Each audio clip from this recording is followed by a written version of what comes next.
سورۃ المعارج کی آیت نمبر 15۔ الحمدللہ وکفی وسلام علی عبادہ الذین اصطفی خصوصاً علی سید الرسل وخاتم الانبیاء وعلى آلہ واصحابہ الاتقیاء۔ اما بعد فاعوذ باللہ من الشیطان الرجیم بسم اللہ الرحمن الرحیم۔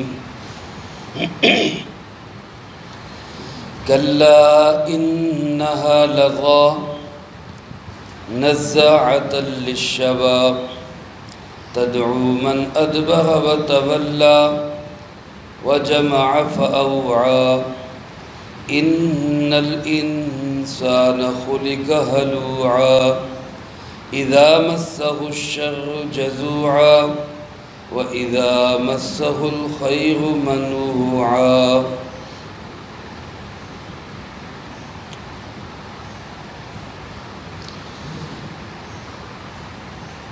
اس سے پہلی آیات مبارکہ میں اللہ رب العالمین نے قیامت کے احوال کا ذکر کرتے ہوئے یہ بات ارشاد فرمائی کہ اس دن کوئی جگری دوست، پکا یار، ایک دوسرے پہ جان دینے والے، وہ اس دن کسی کے کوئی کام نہیں آئے گا،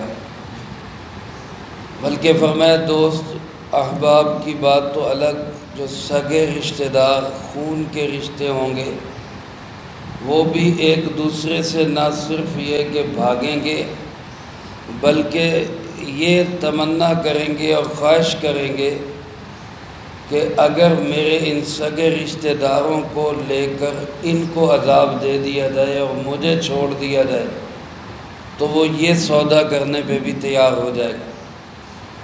یعنی وہ چاہے گا کہ اللہ رب العالمین میرے بیٹے کو، میرے باپ کو، میری بیوی کو، میرے بھائی کو لے لے اور مجھے چھوڑ دے، میرا سارا کنبہ، خاندان، قبیلہ سب لے لے، اور پھر انسان چاہے گا کہ یہ سب کچھ لے کر بھی زمین میں جو خزانے سارے لے کر بھی مجھے نجات مل جائے۔ اللہ رب العالمین فرماتے کلا، ہرگز نہیں۔ ہمارے عرف عام میں ایک لفظ بولا جاتا ہے، کبھی کسی کو انکار کرنا ہو تو کیا کہتے ہیں؟ سوال ہی پیدا نہیں ہوتا، سوال ہی پیدا نہیں ہوتا، یعنی یہ تمہارا کام نہیں ہوگا۔ اللہ رب العالمین فرماتے ہیں یہ سب کچھ دے کر بھی وہ نجات حاصل کرنا چاہتا ہے کہ اللہ ہرگز نہیں، سوال ہی پیدا نہیں ہوتا، کوئی نجات نہیں ملے گی۔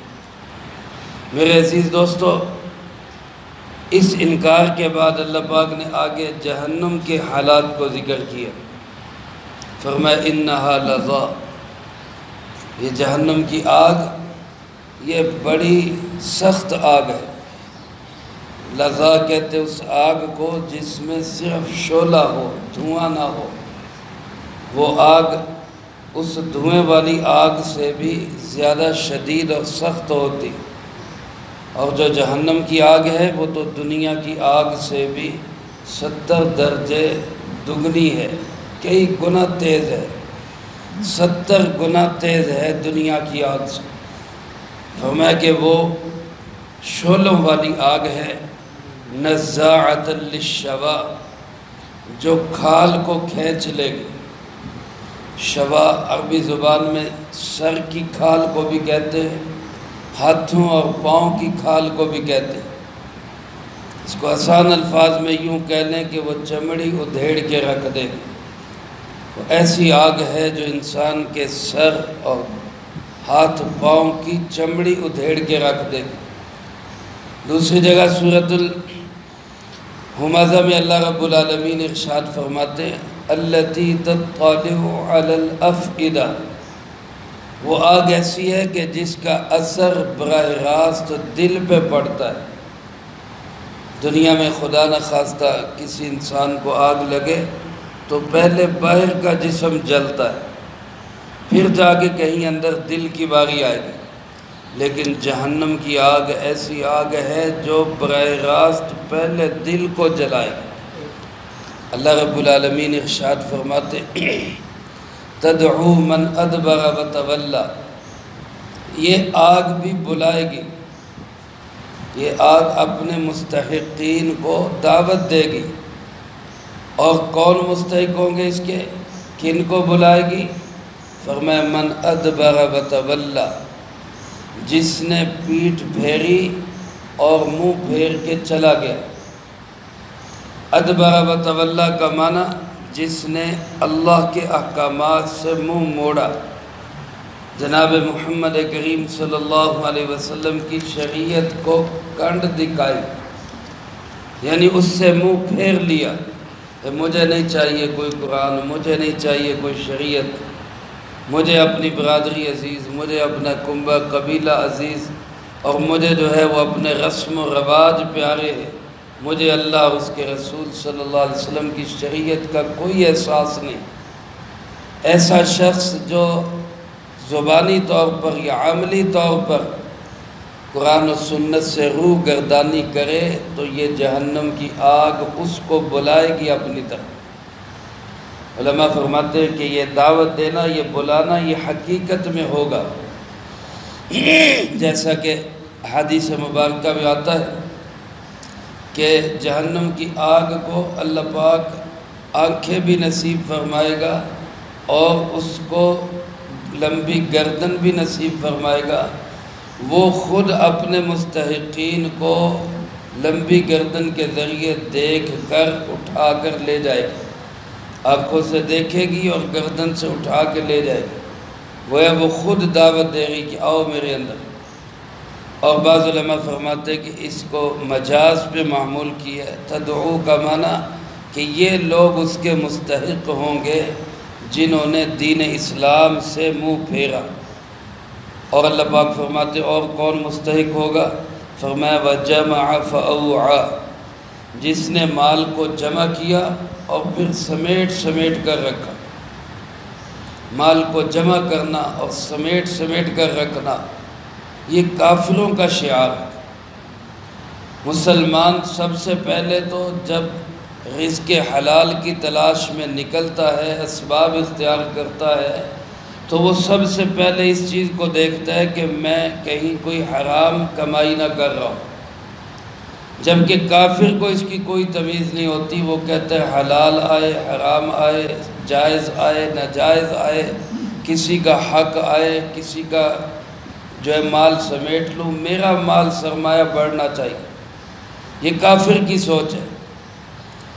یہی شخص جہنم کا مستحق ہوگا جس کی سوچ یہ ہوگی کہ حلال و حرام کی تمیز کے بغیر میرا مال بڑھنا چاہیے۔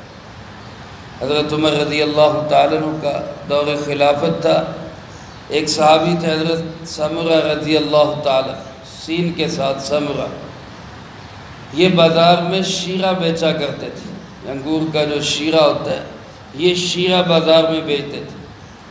حضرت عمر رضی اللہ تعالیٰ عنہ ان کے پاس گئے اور ان سے جا کے کہا کہ تم یہ جو شیرہ بیچتے ہو، تمہیں پتہ ہے کہ اسی شیرے سے آگے شراب بنتی، تو گیا تم شراب کا خام مال تم بازار میں فروخت کر رہے، حالانکہ وہ شیرہ اور چیزوں میں بھی کام آتا ہے لیکن شراب بنانے میں بھی کام آتا۔ تو حضرت عمر رضی اللہ تعالیٰ عنہ نے ان کو اس سے منع کر دیا کہ یہ بیچنا بند کر دو، یعنی ایسا نہ ہو کہ تم تو بیچو حلال چیز کے لیے، آگے اس سے کوئی حرام بنائے تو تم بھی اس میں گویا کہ ملوث اور سبب سمجھے جاؤ گے، لہذا تم اس کو بیچنا ہی چھوڑ۔ اتنا خیال رکھتے تھے مسلمان کہ کہیں ہماری کمائی میں حرام کی ذرا سی چھاپ بھی نہ لگے۔ اور حضرت عمر رضی اللہ تعالیٰ عنہ بازاروں میں جاتے تو تاجروں سے کہا کرتے تھے، تجارت کے مسائل کا پتہ سیکھا ہے کسی سے کہ تجارت کیسے کرنی، کاروبار کیسے کرنا ہے؟ اور پھر لوگوں سے کہا کرتے تھے جس کو تجارت کے مسائل کا پتہ نہیں ہے وہ تجارت کرنا بند کر دے، چاہے پہلے جا کے سیکھے کہ میں نے تجارت کرنی کیسے، کسی بھی چیز کی تجارت کرنی تو اس کے معاملات کو سیکھے، اس میں حلال کیا ہے، اس میں حرام کیا ہے، تاکہ میں حلال کما سکوں اور حرام سے بچ سکوں۔ یہ ہے مسلمان کا کام۔ لیکن آج سرمایہ دارانہ نظام ہے، انگریز کا نظام، مغرب اور یورپ کا نظام، جس میں صرف یہ کہ میرا سرمایہ بڑھنا چاہیے، وہ بینک بیلنس کے ذریعے ہو، وہ حرام کمائی کے ذریعے ہو، وہ پرائز بانڈ کی شکل کے اندر ہو، وہ سود کی شکل کے اندر ہو۔ اب سودی نظام کو سہارا دینے کی باتیں ہو رہی۔ اب یہ سارا کیا ہے؟ یہ جہنم کے مستحق بن رہے ہیں۔ جمع، یہ جو جوڑ جوڑ کے رکھ رہے، جمع کر رہے، اور پھر ایک تو جمع کرتے ہوئے حلال حرام کی تمیز کوئی نہیں۔ کتنے اسباب ایسے ہیں جو کمائیں ہی حرام ہے۔ بھیک مانگنا، حضرت امام شاہ ولی اللہ رحمۃ اللہ علیہ نے لکھا ہے، جس طرح چوری کرنا یہ ایک حرام سبب ہے کمائی کا، اسی طرح بھیک مانگنا یہ بھی ایک حرام سبب ہے کمائی کا۔ اب یہ انفرادی طور پہ کوئی بھیک مانگے، کوئی پوری قوم بھیک مانگے، یہ سب ہی حرام کے اندر ملوث ہو رہے ہیں، سب جمع کے اندر داخل ہو رہے ہیں، اور ہمیں اس کا کوئی نہ احساس ہے نہ اس کی کوئی پرواہ ہے۔ چوری ہے، گداگری ہے، اسی طرح فلموں کی کمائی ہے، تصویر بنانے کی کمائی ہے، مجسمہ سازی کی کمائی ہے، یہ حرام آمدن کے کتنے ذرائع ہیں، لیکن آج اس کی کوئی پرواہ نہیں، کہتے جی بس مال جمع ہونا چاہیے چاہے اس کے لیے سبب کوئی بھی ہو۔ تو اس لیے میرے عزیز دوستو، ایک مسلمان میں اور ایک کافر میں یہ فرق ہونا چاہیے، ایک جنت کے طلبگار میں اور ایک جہنم کے مستحق کے اندر یہ فرق ہونا چاہیے کہ جنت کا طلبگار حلال اور حرام کی تمیز کرے، اور جہنم کا مستحق اس کو کوئی پرواہ نہیں کہ جو مرضی آئے بس مال آنا چاہیے۔ تو جمع کرنا، پھر فأوعى، اس کو سمیٹ سمیٹ کے رکھنا۔ حلال چلو جمع کیا، لیکن اب حلال میں خرچ بھی نہیں کر رہا، فرض خرچ جو ہے، فرائض جو ہے وہ بھی نہیں ادا کر رہا۔ زکوٰۃ فرض ہے، صدقہ فطر فرض ہے، قربانی ضروری ہے، اب اپنے ماں باپ کا خرچہ، بہن بھائیوں کو نادار ہے، بیوی بچے ہیں، ان کے اخراجات، یہ سب فرائض میں داخل ہیں۔ اب ان کی کوئی پرواہ نہیں، بس مال سمیٹ سمیٹ کے رکھے جا رہے ہیں، تجوریاں بھرے جا رہے ہیں، اور بینک بیلنس بڑھائے جا رہے ہیں، پراپرٹیاں خریدی جا رہے ہیں، لیکن کسی کو دینے کے لیے تیار نہیں۔ یہ انسان ہے جس کو اللہ پاک فرما رہے ہیں کہ یہ جہنم کا مستحق ہے۔ جمع فأوعى، جمع کرتے ہوئے بھی حلال ذرائع کا خیال، حلال حرام کا خیال نہیں کر رہا، تمیز نہیں کر رہا، اور پھر جو حلال جمع کیا ہے اس کو بھی جوڑ جوڑ کے سجا سجا کے بنا بنا کے رکھ رہا ہے۔ اس لیے یہ چیزیں میرے عزیز دوستو ہماری زندگی میں نہیں ہونی چاہیے، تاکہ اللہ ہمیں معاف فرمائے، کہیں ہم نہ جہنم کے مستحق بن جائیں۔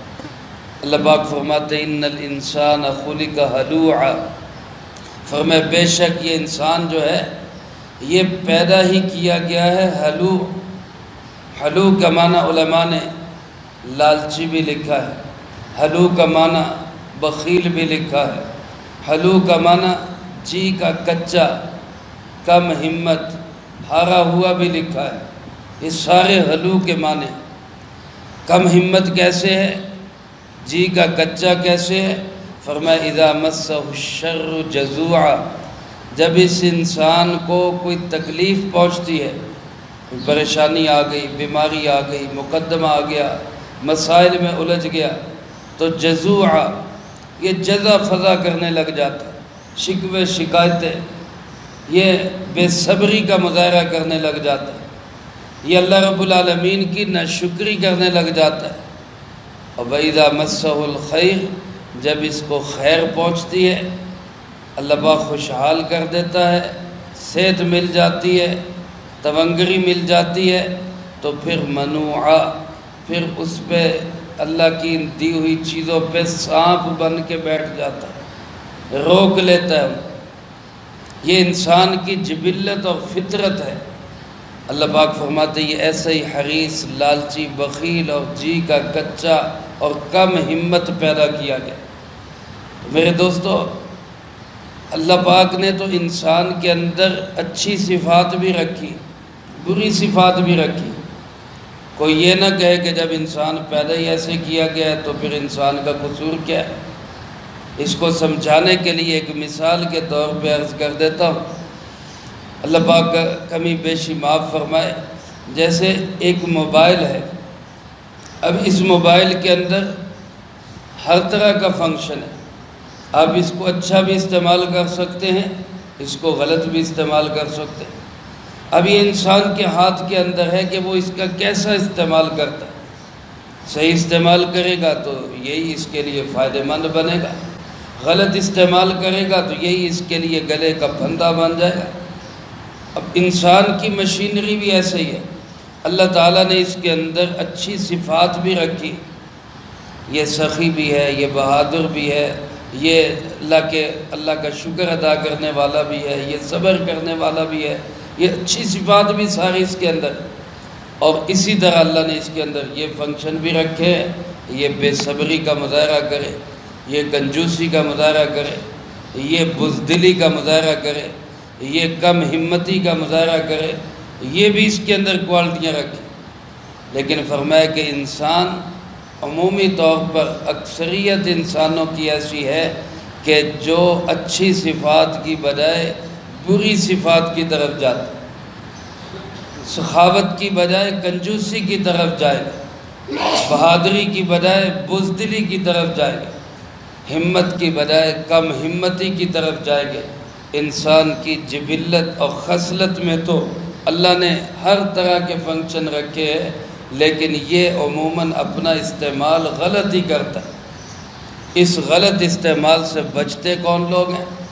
اللہ پاک نے آگے ان کی صفات بیان کی، لیکن یہ غلط استعمال والا انسان وہ ہوگا کہ جو تکلیفوں میں تو ناشکری کرے، جزا فضا کرے، بے صبری کا مظاہرہ کرے، اور جب اللہ پاک اچھے حالات دکھائے تو پھر راہ خدا میں خرچ کرنے کی بجائے اترانے لگ جائے، فخر کرنے لگ جائے، تکبر کرنے لگ جائے۔ ایسا انسان اللہ رب العالمین کی نگاہوں سے گر جاتا ہے اور یہ بنتا ہے جہنم کا مستحق۔ اللہ ہم سب کو ایسی گندی عادات سے محفوظ فرمائے اور جہنم کا مستحق بننے کی بجائے اللہ ہمیں جنت کا طلبگار بننے کی توفیق نصیب فرمائے۔ جو کہا سنا اس کو زندگی میں لا کے دوسروں تک پہنچانے کی توفیق عطا فرمائے۔ اللہم انت السلام و منک السلام، تبارک ربنا و تعالیک یا ذا الجلال والاکرام۔ اللہم اعنا علی ذکرک و شکرک و حسن عبادتک۔ اللہم احسن عاقبتنا فی الامور کلہا و اجرنا من خزی الدنیا و عذاب الآخرہ۔ اللہم باقیتا کباقیت الولید، اللہم استر عوراتنا و آمن روعاتنا۔ اللہم انا نجعلک فی نحورہم ونعوذ بک من شرورہم۔ اللہم اکفنا بحلالک عن حرامک واغننا بفضلک عمن سواک۔ اللہم اکفنا کل مہم من حیث شئت ومن این شئت۔ رب اغفر وارحم وانت خیر الراحمین۔ اللہم طہر قلبی من النفاق وعملی من الریاء۔